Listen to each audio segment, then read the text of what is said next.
Stress management नफसियाती इलाज के उन तरीक़ों को कहा जाता है जिनके ज़रिए एक शख्स के नफसियाती दबाव की सतह को कंट्रोल करने में मदद हासिल की जाती है। ये स्ट्रेस मैनेजमेंट आम तौर पे मुस्तकिल ज़हनी दबाव को कंट्रोल करने के लिए इस्तेमाल होता है। आज हम आपके साथ उन तरीक़ाकार का इस्तेमाल करेंगे, उन तरीक़ाकार के बारे में बात करेंगे जो एक शख्स की किसी भी इंसान के नफसियाती दबाव को कंट्रोल करने में और उसे एतदाल पे लाने में मदद देती है। तो हम इस सिलसिले में इस्लामी तरीक़ा इलाज की भी बात करेंगे। तो सबसे पहले अपना नफसियाती दबाव कम करने के लिए, स्ट्रेस मैनेजमेंट के लिए सबसे पहले तो आप नमाज पढ़िए, अल्लाह ताला का शुक्र अदा कीजिए और अल्लाह पर तवक्कुल रखिए। यकीनन ज़िंदगी के अंदर बहुत सारे मसाइल मसाइब का सामना करना पड़ता है, लेकिन तवक्कुल और सब्र के ज़रिए आप इन चीज़ों को मुअतदिल रख सकते हैं। जो मसाइल आपको ज़िंदगी में पेश आते हैं उनको आप तवक्कुल और सब्र के ज़रिए जो है हैंडल कर सकते हैं।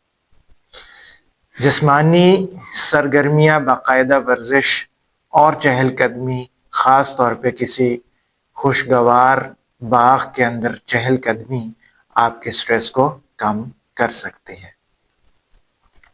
आपको चाहिए कि आप नींद मुकम्मल कीजिए, रात के वक्त आराम कीजिए और भरपूर नींद लीजिए ताकि आपका नफसियाती दबाव कम हो। सेहतमंद ग़िज़ा भी आपके नफसियाती दबाव को कम करने में मदद देता है। फल खाइए, सब्जियां खाइए और एक मुतवाज़िन ग़िज़ा खाइए ताकि आपका जो स्ट्रेस है वो कम हो सके। जदीद तहक़ीक़ ने एक बात और भी साबित की है कि बहुत सारे विटामिन्स इस्तेमाल करने से इंसान की जो स्ट्रेस है वो कम होता है। लिहाजा आप अपने डॉक्टर से इस बारे में मशवरा कर सकते हैं और बेहतरीन तरीके से जो है वो अपने स्ट्रेस को मैनेज कर सकते हैं।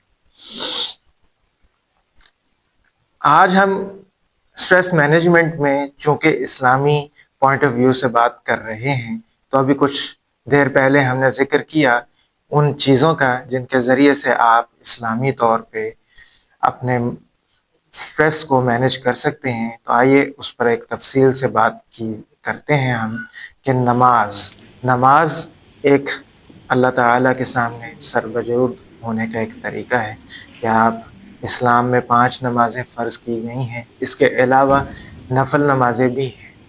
तो ये नमाज एक अहम फ़रीज़ा है। इस फ़रीज़े के ज़रिए न सिर्फ़ ये कि आप एक फ़र्ज़ की अदायगी करते हैं, बल्कि यही नमाज आपके स्ट्रेस को रिलीव करने में भी बहुत मदद देती है। लिहाजा नमाज का सहारा लीजिए। वैसे भी अल्लाह ताला ने कुरान में कहा है कि सब्र और नमाज के ज़रिए मदद हासिल करो।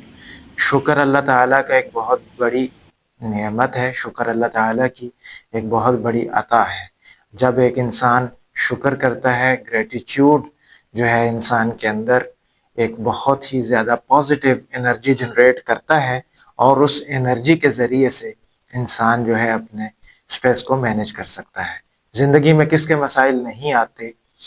आज यकीनन आपकी ज़िंदगी में भी बहुत सारे मसाइल होंगे, मगर तमाम तर मसाइल में अल्लाह ताला की ज़ात पर तवक्कुल कीजिए, अल्लाह ताला पे भरोसा रखिए, वो आपको यकीनन बेयार व मददगार नहीं छोड़ेगा। तो तवक्कुल का ये जो जज्बा है ये भी इंसान की एंग्जाइटी को, स्ट्रेस को कंट्रोल करता है। अगर आपको कोई परेशानी, मुसीबत पहुंच गई है तो यकीन रखिए कि यह आपकी किस्मत में लिखा था। यकीनन हदीस में आया है, हदीस मुबारका में ये बात आई है कि जो तकलीफ़ इंसान के नसीब में होती है तो वो उसको पहुंच जाती है। लिहाजा अगर किसी इंसान को कोई तकलीफ़ पहुंच जाए तो उसे चाहिए कि इस पर सब्र करे।